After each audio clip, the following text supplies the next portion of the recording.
Now, it is exactly 9 p.m. on this 25th day of March 2024. And if it's Monday, you know it's the Spotlight. This is a Lookuptv, and it's time for the bulletin where we give you stories making headlines, or the stories that have made headlines across the country and even beyond. Talking of beyond, today on the Spotlight, we shed light on the Senegalese election, presidential election, just to be precise, that happened yesterday, where the opposition candidate who's being floated by Ousmane Sonko is said to be leading in a race where he is, of course, taking on former Prime Minister Amadou Ba, who is fronted by the sitting President Macky Sall. Remember, the tenure of President Macky Sall will be ending in a couple of weeks' time. Just to be clear, on the 2nd of April 2024. We'll be looking at that later on in this particular bulletin. But some of the stories that we've, of course, given shed more light on today include the flooding here in the capital following the heavy downpour that was experienced yesterday in the country, more so here in Nairobi. First of all, let's have a look at what's making headlines.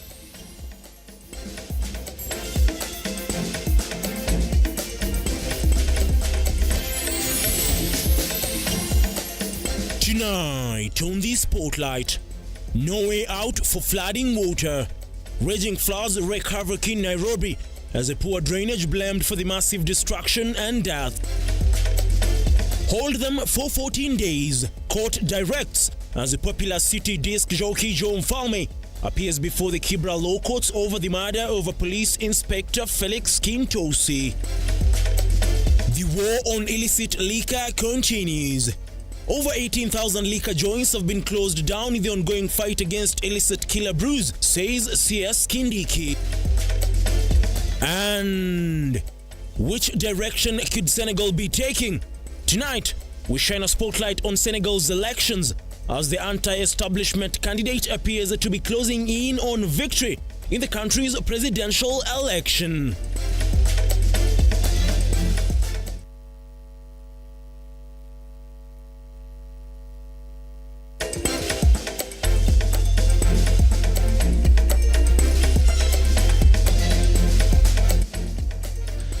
Now, welcome to the program. I am Ian Keitani, and our sign language interpreter is Justin Oko. Remember, you can watch this particular bulletin live on our Facebook and YouTube pages at Lookuptv. We start the bulletin with matters flooding, and motorists faced significant challenges after heavy rainfall hit various areas in Nairobi and Kajiado County last night, leading to critical transport routes being affected. Particularly noteworthy was the flooding on the newly constructed Nairobi Expressway, hindering vehicle movement with water levels reaching knee-high. Mevin Gitembe was in Nairobi during the day to assess the effects of last night's downpour. In Nairobi County, a heavy downpour that lasted from Sunday night to Monday morning, leaving parts of the city flooded, including major roads connecting to the capital city. A distress call to rescue families that had been trapped in flooding houses, leaving residents in a confused state, calling on the government to take necessary action. In Gay Primary School, Langata area, Nairobi County, the school grappling with fear of health hazards after the ongoing rains flooded the entire school due to poor drainage. Najua health wise kwa watoto huwa wanaona maji wanaona ni kawaida, lakini sewage ina affect kwa sababu inaweza leta hata cholera kwa shule. So tunataka hii ishughulikiwe haraka iwezekanavyo. According to the school BOM chair Simon Kimani, fears are arising about spread of diseases and insecurity concerns. Iko na athari kubwa juu tuko na watoto zaidi ya 1,000 kama shule, na kama sasa tu ni wakati wa lunch time, watoto wamemaliza kukula, lakini nje ya darasa wakitoka wanapoenda kwa kitchen kuchukua chakula wanapitana na sewage, na watoto ni watoto tu, so wajui kujikinga as much as wanasaidiwa na walimu, so ina affect kwa sababu hata jioni wanaguzana na hiyo maji na inaweza leta magonjwa cholera na magonjwa mengine. So ni shida kubwa sana kwetu kwa shule, jua tujui kesho watoto wataamka aje baada ya kuguzana na maji. Watoto wanakuja nearly 100%, unless kuna ule mgonjwa ama shida yoyote. Na leo wako wote kawaida kwa sababu ni msimu wa mtihani na wameanza mtihani.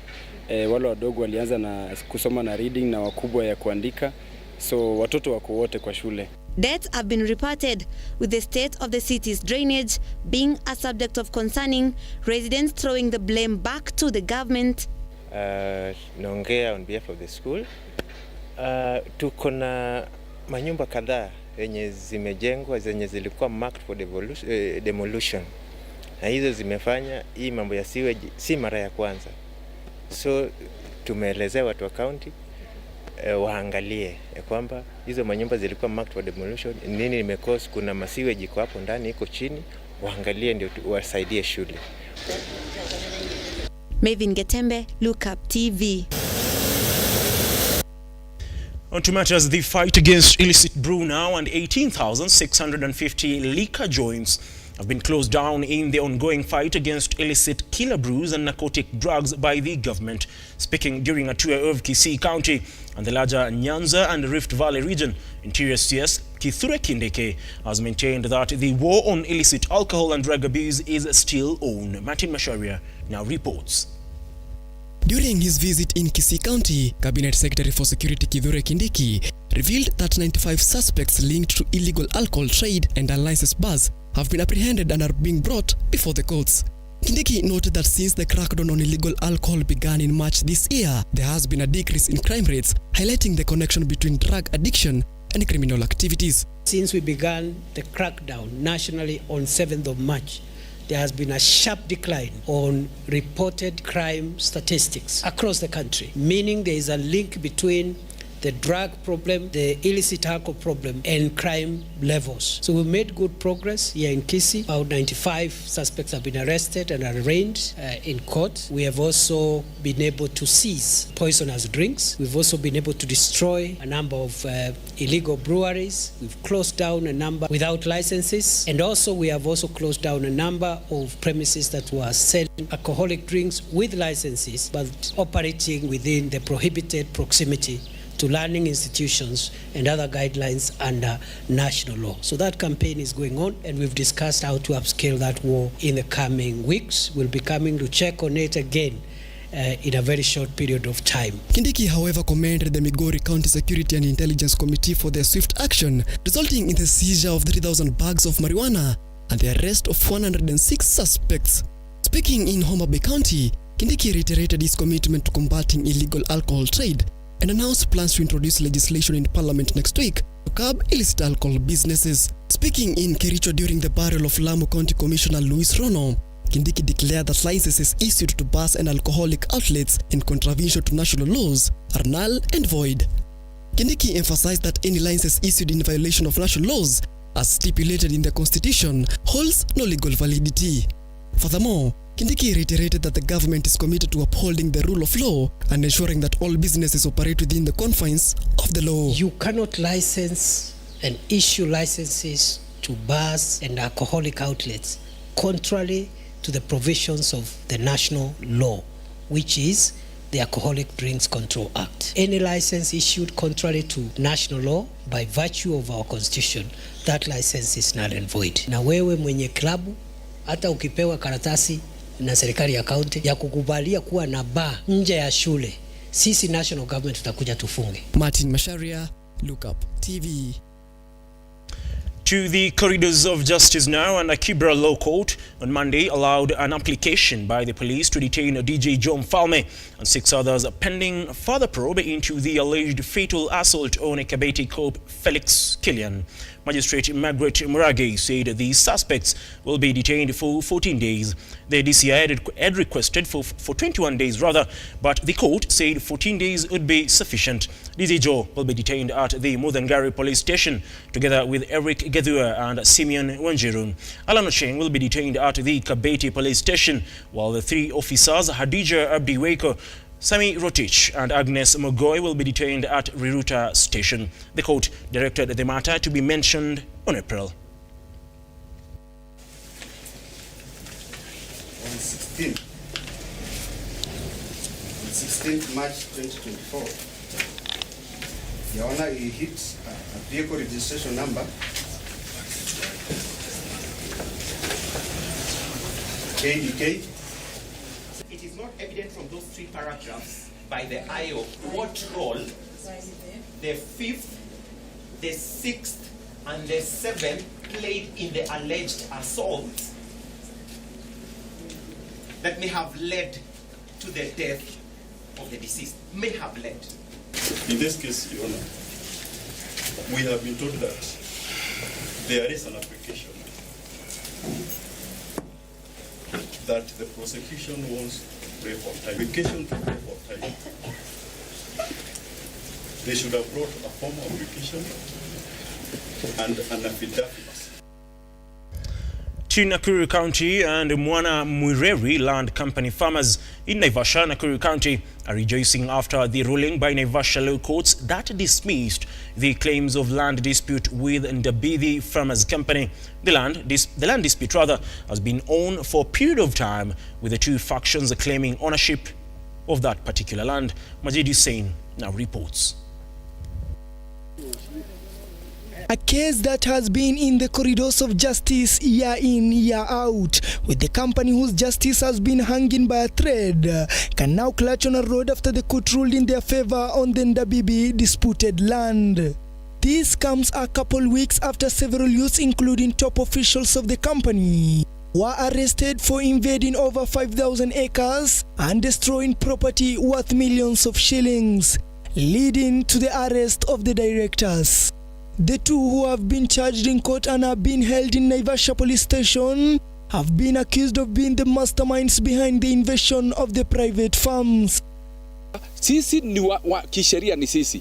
Tuna broko title ya hili shamba 343 acres. Tuna broko title ambaye tulipewa na serikali.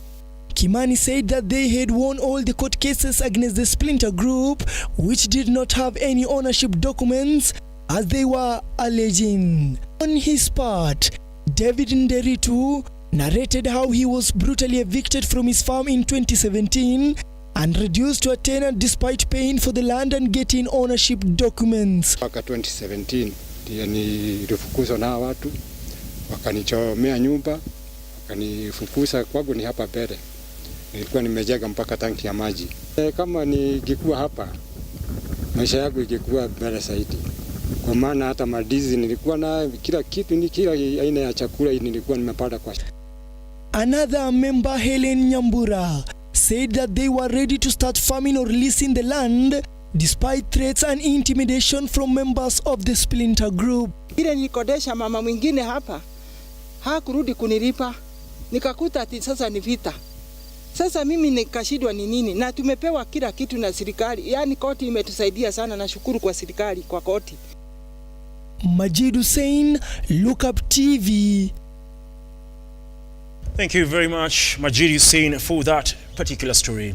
Crossing over to Laikipia County, Deputy President Rigathi Gachagua now says more NPR officers will be deployed to Laikipia as the government steps up its efforts in the fight against banditry. Gachagua was speaking in Nairobi, Laikipia County, also lauded President William RUTO for the efforts put in place in reviving the economy.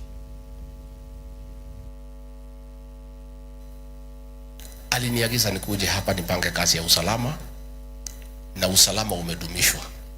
Na vile watu walikuwa na uawa kule Olmoran, kule Matweku, huko Tandari, huko Seiria, huko Mohotetu, kumetulia. Na tunaendelea. Mliniomba NPR, mpango unaendelea, ile tulisema tutamuongeza. Tunataka Laikipia ikuwe na amani. Tunataka mkaaji wa Laikipia apate nafasi ya kufanya kazi yake. Hiyo ni ahadi Rais William Ruto alipeana na nikapeana kwa niaba yake, na tuhakikisha ya kwamba watu ya Laikipia wako na amani. Hii ni serikali yenu, na serikali ambaye itahakikisha tuko na amani Laikipia ni hii serikali ya president wetu. Kwa mambo ya uchumi, rais amejitahidi na matunda imeanza kuonekana. Tulipoingia mbolea ilikuwa shilingi 7,000. Sasa ni 2,500. Kazi ya Rais William Ruto. Tulikuwa unga ni 240. Sasa imeteremuka 130, 135, 125.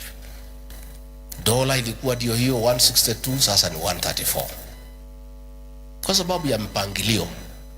Na hii kazi rais alikuwa anapanga polepole kwa sababu alikuta deni mlolongo na alikaa ofisi kwanza kupanga. Na nilikuwa naambia watu tu wakuwe na subra, uvumilivu. Sasa kazi ya rais imeanza kuonekana. Mambo ya hiyo barabara tumepanga. Mambo ya dams tumepanga. So tutaendelea polepole na akimaliza kipindi chake ndio nirudi hapa tena kumwambia tushikane zote, tumuongeze miaka ingine 5, kazi yake ikuwe imesimama na inajulikana. Na hiyo ni kazi tutaendelea kusukuma. Well, that particular story takes us to a fast breather. We'll be back in a moment. Don't go away.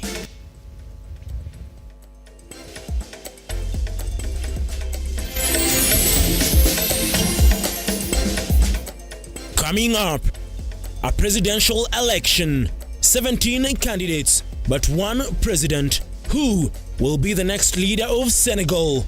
We break down that intense exercise tonight on the Spotlight.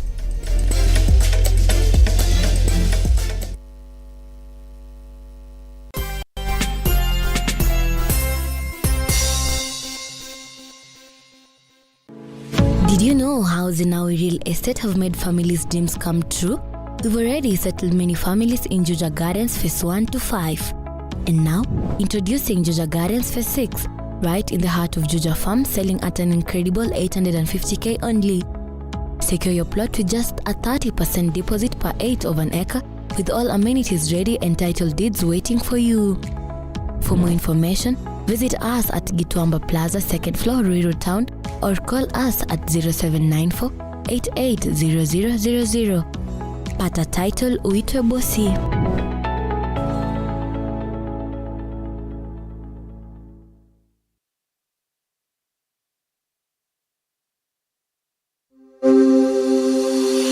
Open University of Kenya, which was chartered on the 3rd of August 2023, aims to revolutionize higher education by breaking down barriers such as cost, previous exam grades, and geographical location through online open learning at the comfort of your home, job, etc., thus ensuring accessibility to education for all members of the society. In a nutshell, Open University of Kenya leverages technology to deliver education. Open University has brought a new dawn in the Kenya education system, where learners are able to access education in a flexible, affordable, and all-inclusive. Intakes ongoing for May and September. For more information, call us on 0202000211 or 0202000212 or email us at info@ouk.ac.ke. Open University of Kenya, an innovative university for inclusive prosperity.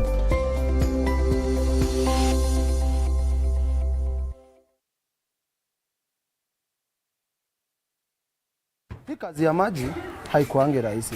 Saa zingine deliveries ni mingi na natembea safari ndefu na chupa za maji. Wakati ingine nachelewa kufikishia customer anakasirika hadi anakataa kunilipa. Huwa inanishukishia malale ya job sana. Lakini tangu nishinde hii tuk na tatu, deliveries zimekuwa kibao, teke na rahisi. Hadi customer ananiongezea za macho. Kazi yangu imejipa mbaya. Kila Jumapili unaweza vuna hadi $500,000 ama tuk ndani ya Tatua Bonanza Live na zawadi zinginezo. Vuna chapa leo na Tatua 3. Ingia kwa M-Pesa paybill number 150 account, weka namba zako 3 za bahati, fuatiza na neno look. Amount ni shilingi 10 hadi shilingi 1,000. Over 18s only. Gaming can be addictive. Play responsibly. BCLB number 000898.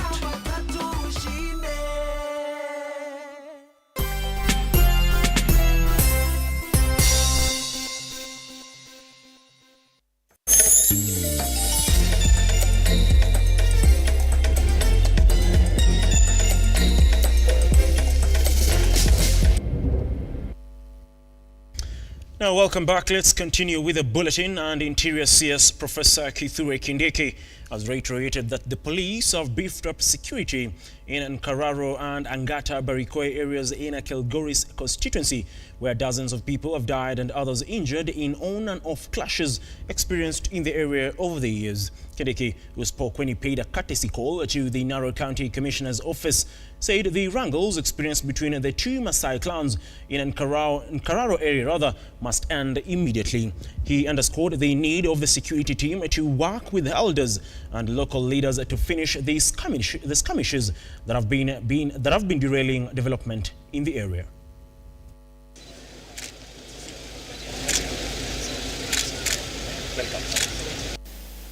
We also have two other issues around this county, which I have asked my colleagues here to deal with firmly and to make sure that we resolve them permanently. We have the problem in Kararo, which is, there has been a dispute there between our people there, and we have asked the team to work with leaders and elders to make sure that we resolve that problem permanently. It is very shameful for people from the same community, the same locality, to keep on fighting each other and injuring each other and causing bloodshed. It's not acceptable, and it is against the law. Similarly, we have the issue in Kilgoris South and Timaru, the boundary with Migori. Again, we are working hard and have instructed the county security team to work hard to make sure that between Narok and Migori, we find a lasting solution so that we can have a peaceful environment for our people to work and fend for their families and move freely without fearing that there will be an eruption of violence. I think by and large, I have faith in the new team also.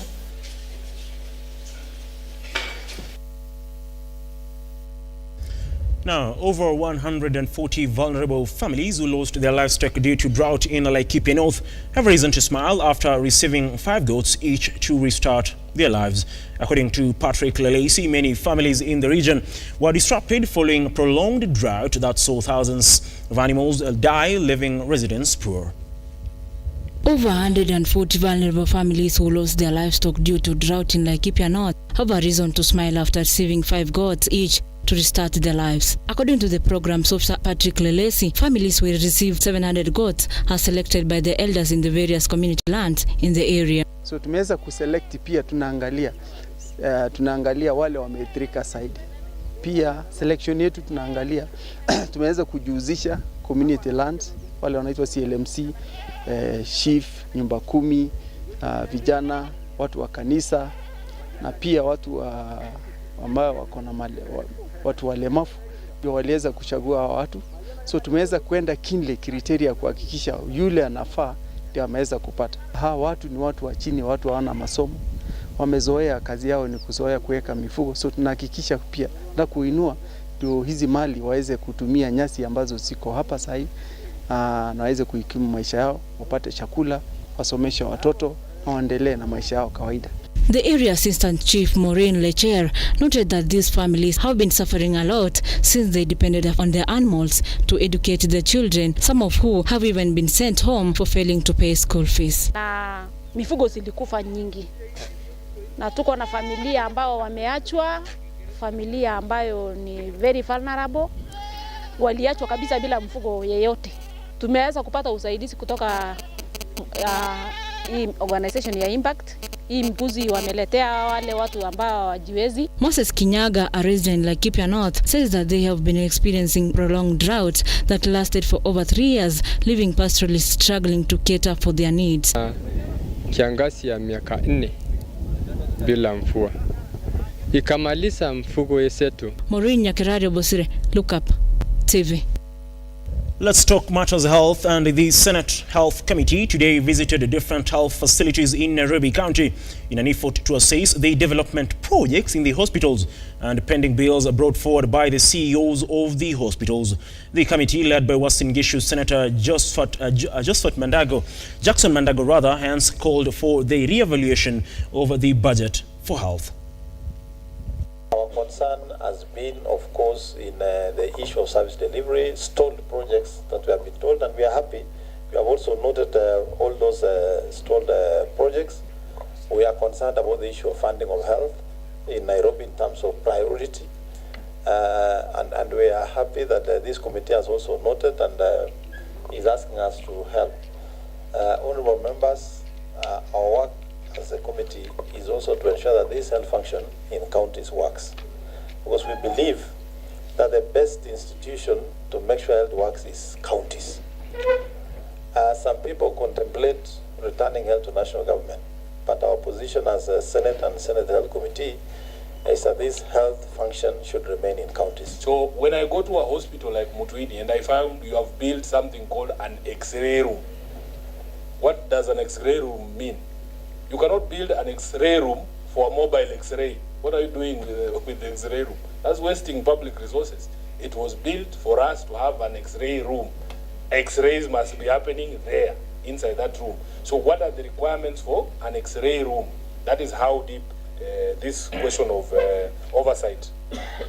But the biggest problem that I see is that most of you do not even read those budgets. You lament, you say this is not being done, but you've not taken the time to really look at the budget. In fact, most of you are consumed with the narrative of what development fund, because that is the only thing you want. You want to be seen like members of parliament who are also talking about the CDF, and now we also have that disease as senators. We want something called Senate Oversight Fund. Staying on matters health, but to the coastal region now, in Mombasa County has registered 4,493 cases of tuberculosis, prompting an intensified efforts in campaigns to address the growing number of infections. Residents are strongly encouraged to visit clinic for health assessments to both understand their current health status and prevent additional infections from occurring.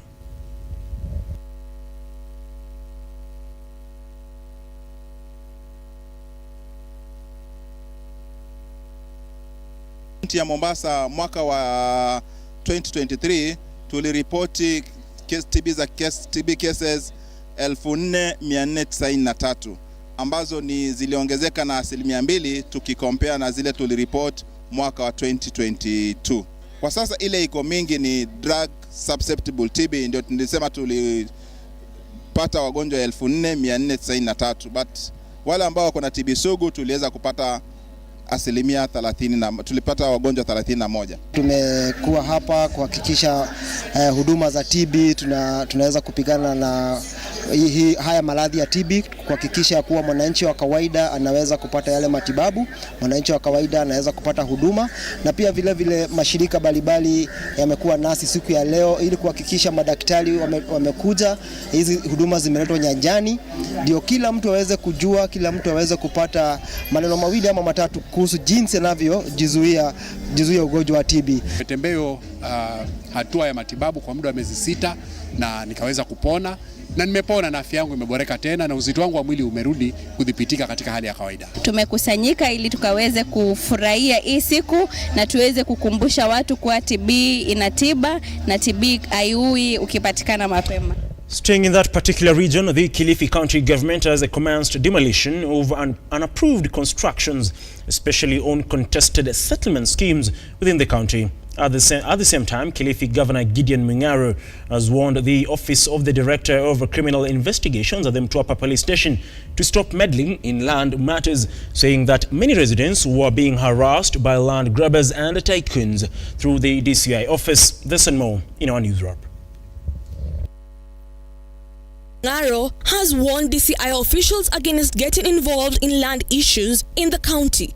According to the governor, many residents of Kilifi continue to be harassed by land grabbers and landlords through the department. This happens as the county begins the demolition of buildings built in illegal way, especially on controversial pieces of land. Najua jana kulivunjwa Mtwapa. Na ukuta ambao umejengwa na watu ambao hawajachukua idhini ya county. And this matter here DCI. DCI has no business with land. Kama ni land fraud, watu wa kuchunguza land fraud, watuambie kitu gani imefanyika ya fraud. Schools in Kenya have been urged to instill leadership and government skills in students. Speaking during class leaders election at China's Premier Academy in Nakuru, Janet Maweu, the head teacher, said the children are the hope of the future generation, and if they are not properly guided into handling leadership and responsibilities, then the future is doomed. We have a club in our school called The Leader in Me.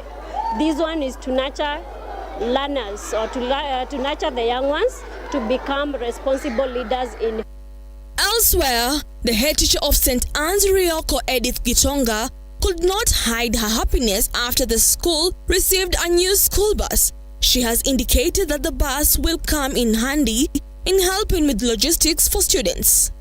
Today is a very happy day for us. We are very happy. It is a joyful day because we have received our new school bus. We are happy that when we have excursions, when we have field trips, we are going to fit in the bus, which is a 67-seater.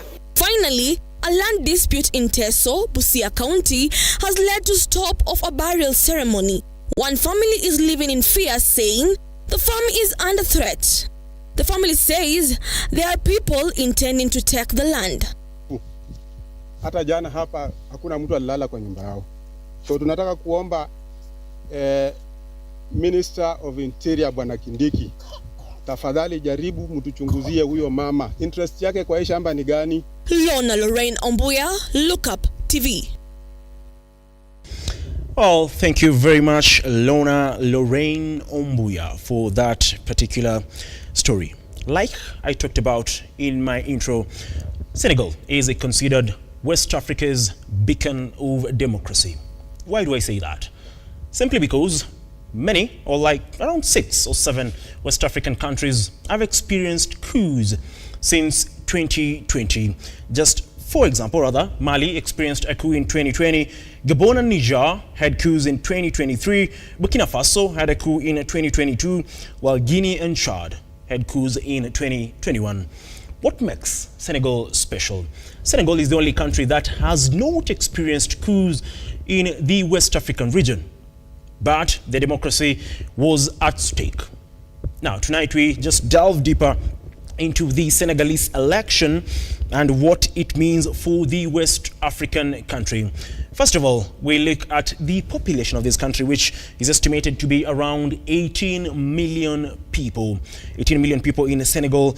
And of course, going into the election period, only 7.3 million Senegalese had registered themselves to vote in that particular election.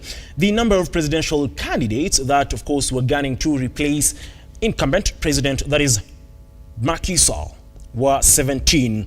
Now, of the 17, there were the front runners who were most likely to, of course, clinch the presidency amid the chaos that has rocked that particular country in the past 2 years.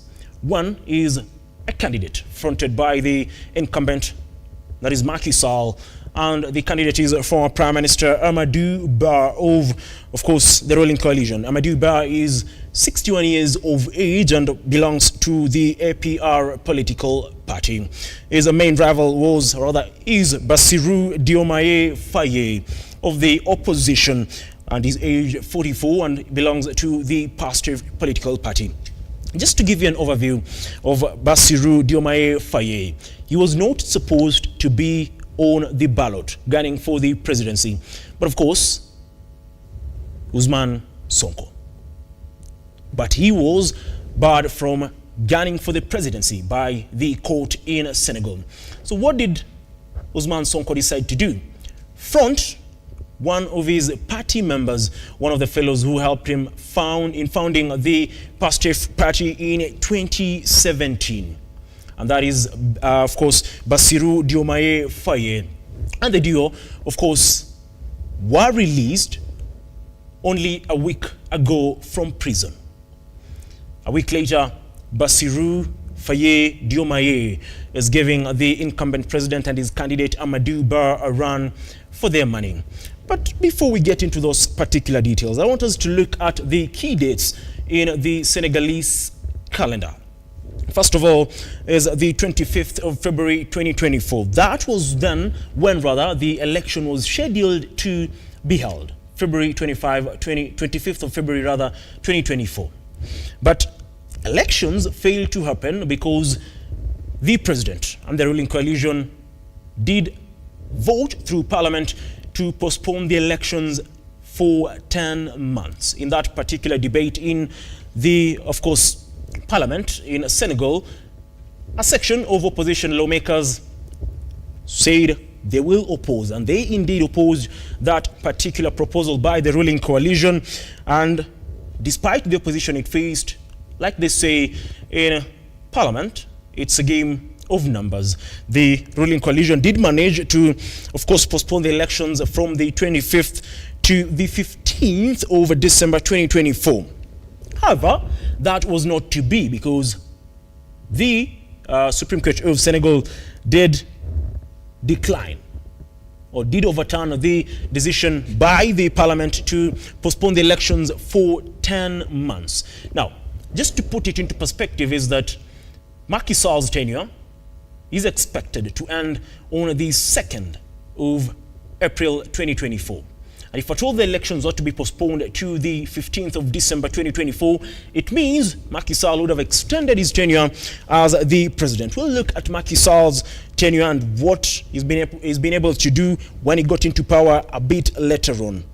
Now, 24th March of 2024, that was when the new election date, that was, the new election date that was set after the Supreme Court did, of course, overturn the proposals approved by the parliament to postpone the elections. That was yesterday, and the elections were held in a very peaceful manner. One of the reasons as to why Senegal is credited as West Africa's beacon of democracy. No chaos was witnessed despite months of chaos, of course, following the arrest and prosecution of Ousmane Sonko, who's termed as the fan favorite in Senegal, and of course his ally, Bassirou Diomaye Faye.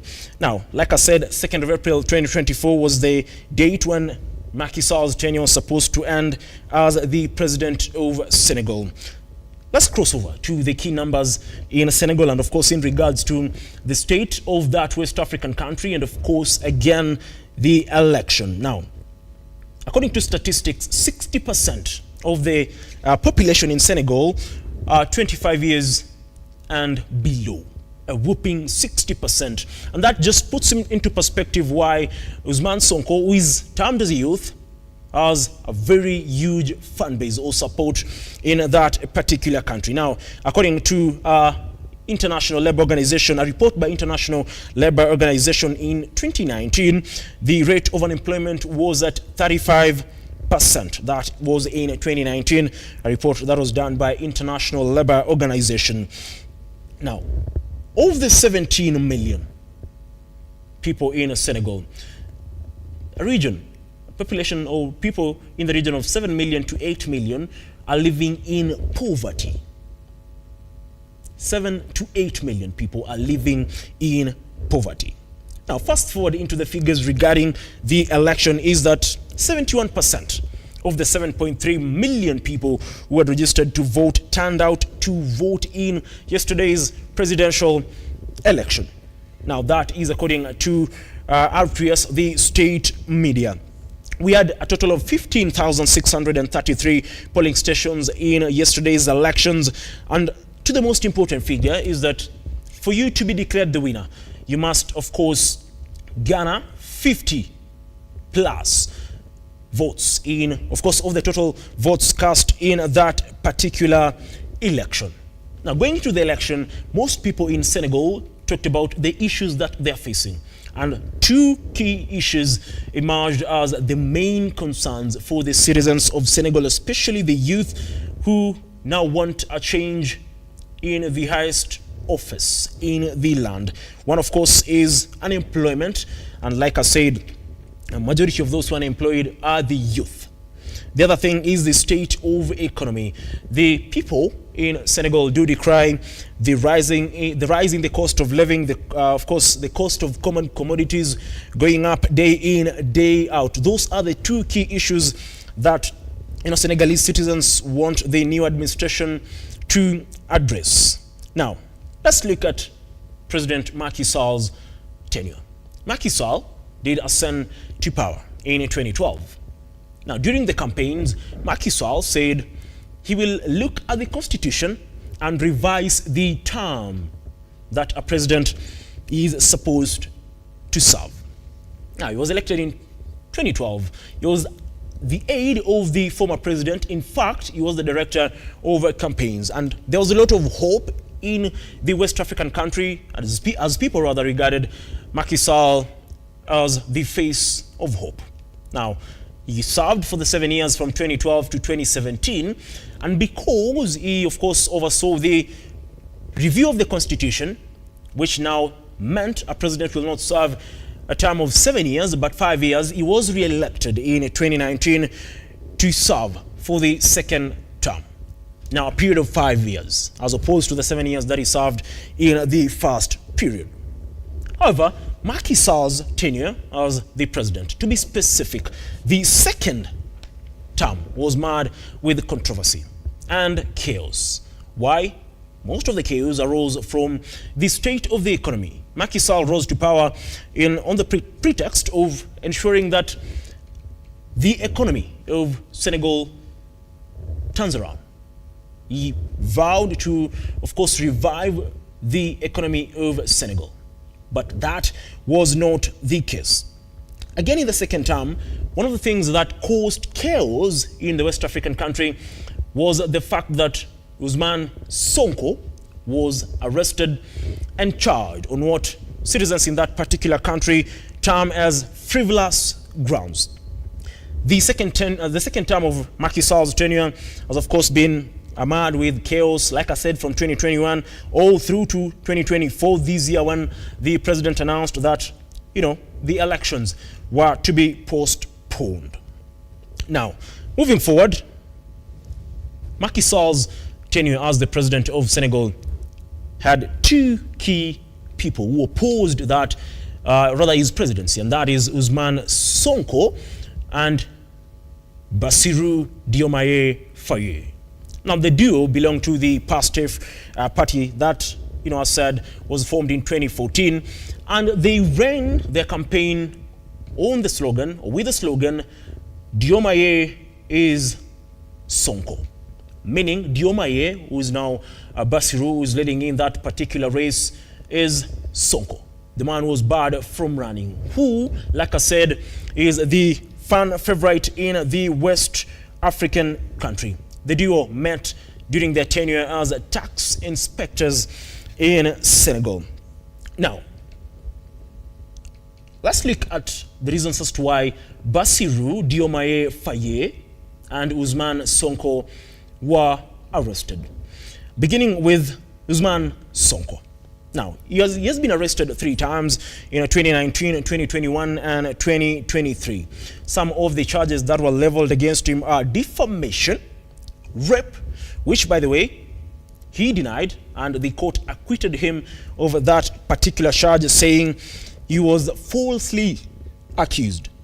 The other charge that Ousmane Sonko was charged with was, of course, disturbing a public order. And finally, of course, he was barred from running in the presidential election. Going forward to Bassirou Diomaye Faye, he was arrested last year in April 2023, and the charges leveled against him included spreading false news, contempt of court, and defamation of a constituted body. Now, just to take you back, the duo have been in custody. They didn't even have time to campaign, and they were released on the 14th of March 2024, just a week ago. But still, they've given the government and the incumbent president, Macky Sall, and his preferred candidate of the ruling party, that is APR, Amadou Ba, ran for their own money. Now, let's have a look at the key pledges before I give you the update on what is happening currently in Senegal. Bassirou Diomaye Faye pledged several things for the people of Senegal. One is, of course, the separation of judicial and executive powers. He says that the judiciary should work independently, and so should the executive. The other thing that he has promised to deal with, or rather, fight for, is monetary sovereignty. Now, just to put that into perspective, is that Bassirou Diomaye Faye wants to get rid of the CFA franc that was, of course, adopted in after the colonial rule, and he says having their own currency will help stimulate and revive the economic situation in the West African country. That is, of course, one of his pledges to introduce a new currency for Senegal. Now, there is rampant corruption in Senegal, and Bassirou Diomaye Faye and Ousmane Sonko in their campaigns talked about fighting corruption. That has been the case across African countries. People want to ascend to power, talk about how they want to fight corruption in their countries, and that is one pledge that Bassirou Faye and Ousmane Sonko did, of course, pledge to the voters in Senegal. Now, finally, because I looked at just 4 of the pledges made by Bassirou Faye, he said he wants to renegotiate the energy contracts between government and various corporations. Remember, the current administration has been accused of corruption even in awarding of contracts, and one particular case to be specific, was that the incumbent's brother, that is Macky Sall, the president, his brother was awarded a contract in the energy sector worth around $25,000. Now, Bassirou Diomaye Faye and Ousmane Sonko vowed to deal with that particular issue and, of course, ensure that the contracts are renegotiated and reviewed. Now, just so you know, as it stands, the opposition is claiming victory in that particular election as counting of votes continues. Now, 7 of the 17 candidates have conceded defeat and have called Bassirou Diomaye Faye to congratulate him on his election. And just to put into perspective why the opposition claims victory in that particular election, is that the ruling coalition's candidate, that is Amadou Ba, himself says he has called Bassirou Diomaye Faye to, of course, congratulate him. And he says he has, of course, conceded defeat in that particular election, an election that many Senegalese citizens deem as a turnaround. And as we wrap up this particular spotlight, is that if indeed it is the case, and like it has been widely reported, Bassirou Diomaye Faye is set to become the next president of Senegal. That will make him the youngest president in the African continent, him being only 44 years old. But just for the official results, we expect that the final provisional results will be announced tomorrow. But the final results, and of course the announcement of who will be the next president of Senegal, is expected to be done on Friday. Now, that is the situation in Senegal, a country that has been marred with chaos in the past 3 years, but that could be coming to an end as the opposition candidate Bassirou Diomaye Faye, who's being backed by the fan favorite Ousmane Sonko, after he was barred from vying for that particular post in that particular election. We'll be following up that particular story just to give you an update of what will be happening and what will be the final outcome in that particular election. On that note, we take a short breather. We'll be back with sports news. Don't go away.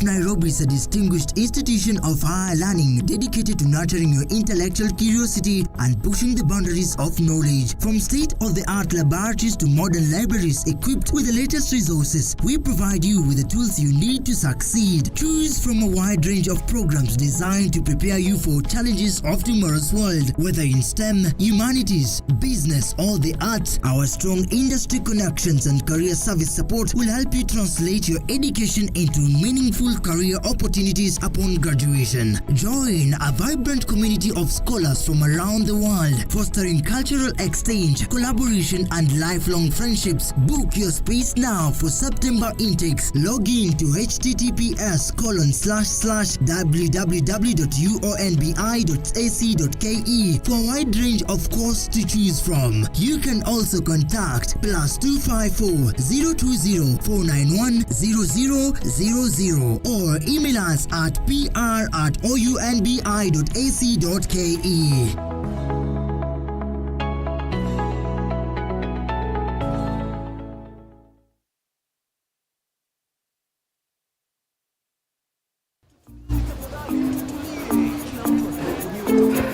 Yes, karibu customer. Jambo. Nzuri. Utakula nini leo? Nisaidie ugali na fry nusu. Nusu fry hapo na ugali? Yes. Haya.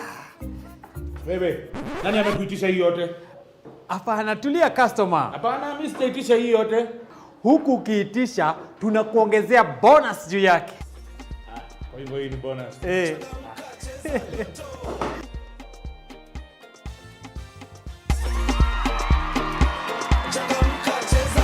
Your wings just got bigger and better na Loto. March your 6 lucky numbers na Loto na ushinde times 20,000 bet yako ndani ya hourly draws. Kila siku kuna guaranteed jinue bonus times 10,000 your bet. The more you stake, the more your bonus. Jipange pia ndani ya Loto na shopping vouchers worth 100,000 na a brand new probox kila wiki. Kila Wednesday and Saturday kuna up to 200 million ndani ya grand mega jackpot. Changamka, jinue na Loto. Ingia M-Pesa paybill 777-000. Account Look. Amount shilingi 50 hadi shilingi 2,000. Over 18s only.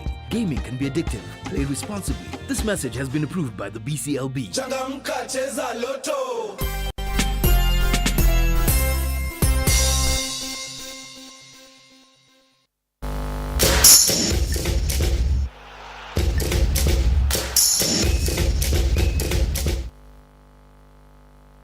Let's get sporty now, and World Rally champions Safari Rally drivers take part in the Masai Mara Tour that was organized by WRC in conjunction with the Ministry of Sports and the Ministry of Tourism and Wildlife. The rally drivers include Thierry Neuville, Efin Evans, Nicholas Shemin and Gregory Munster. According to Tourism Principal Secretary John Ololtua, Kenya is particularly well placed to tap into the over $6 billion in the motorsport industry.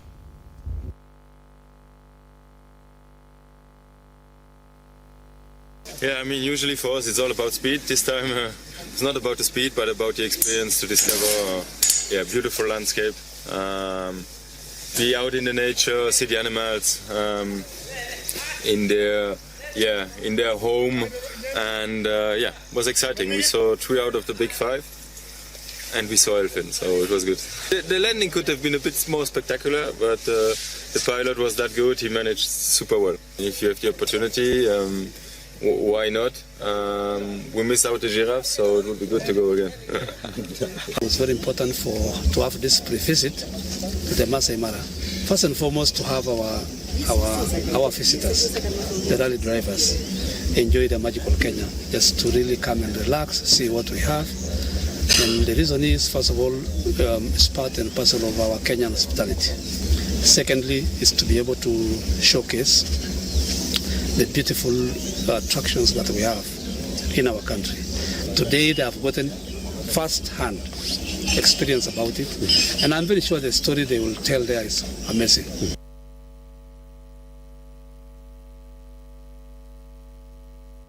Now, Kenya national football team Harambee Stars will take on Zimbabwe in the second match of the Four Nations final tomorrow at Mbingu Stadium in Malawi. Both teams managed to win their opening matches and aim to secure their second win of the tournament. Harambee Stars coach Adrian Firat issued a stern warning to his players not to underestimate the Zimbabwean team as they pose a stern threat.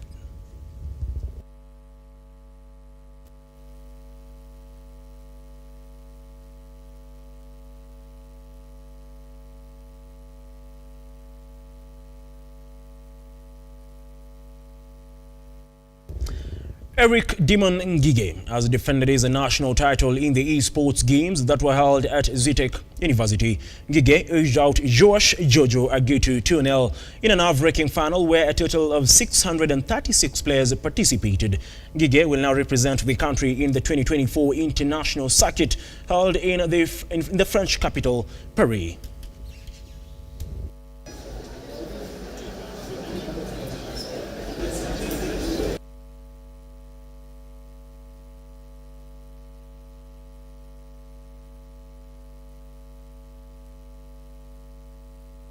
And came back, and these other games I just focused and I just believe in my skill because I had worked hard for it.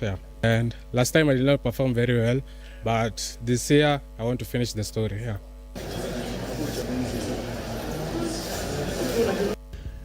Crossing over to Europe and Spain in particular, Talanta Hela under 19 years for both boys and girls were in a class of their own when they outshined their opponents on the opening day of the Dudara Cup played in Tarragona, Spain.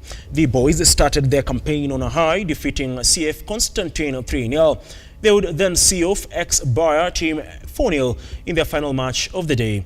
The ladies' side overpowered CE Jupiter 4-0 in their opening match. They scored through Elizabeth Midero scored a brace, Marian Musenga and Hilda Natecho. The teams were selected following the completion of the inaugural Talanta Hela Under-19 football tournament. Tuko na hope nayo. To make sure that to go on top of the game in the beginning, because when you are playing against opponents or this kind, it's important to make sure that you get good result in the first minutes of the game. Na nasema that walipress vizuri ukiangalia in terms of passing and movement, as much as haikuwa na speed, ilikuwa slow, but at least ilikuwa accurate, ilikuwa sure na kitu nafanya. Then pia nikawaambia I think ndivyo pia tukuwa na confidence to make sure that to score kwanza, to defend vizuri, and I think walifanya poa kwa sababu in defending nasema tulipeana good actions, offensively pia tukapeana good actions.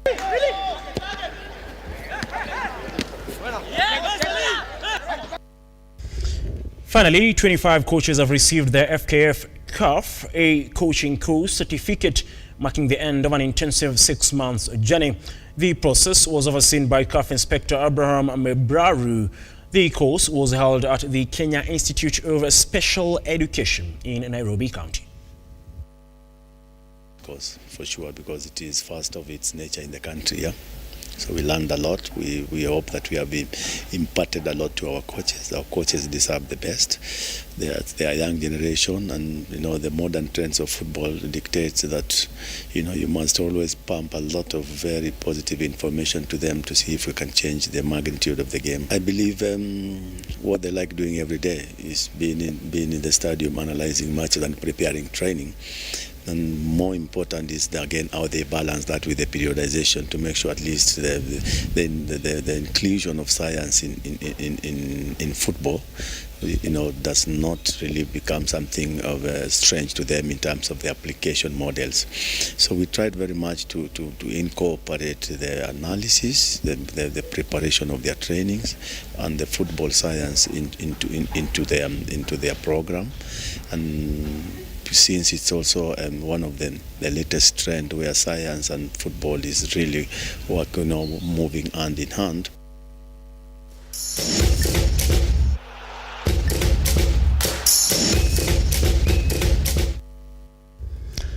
Now that was all that we had for you tonight on the Spotlight. Many thanks for making time to be with us. To the team behind the scenes, led by producer Brian Amwai, director Jeremy Como, James Kinywa, Alvin Thuo, Pauline Brighton, and our sign language interpreter Josephine Ouko. without forgetting Nasha on our digital desk. Many thanks for making this a success. Until tomorrow, do have yourself a wonderful night, and like always, God bless.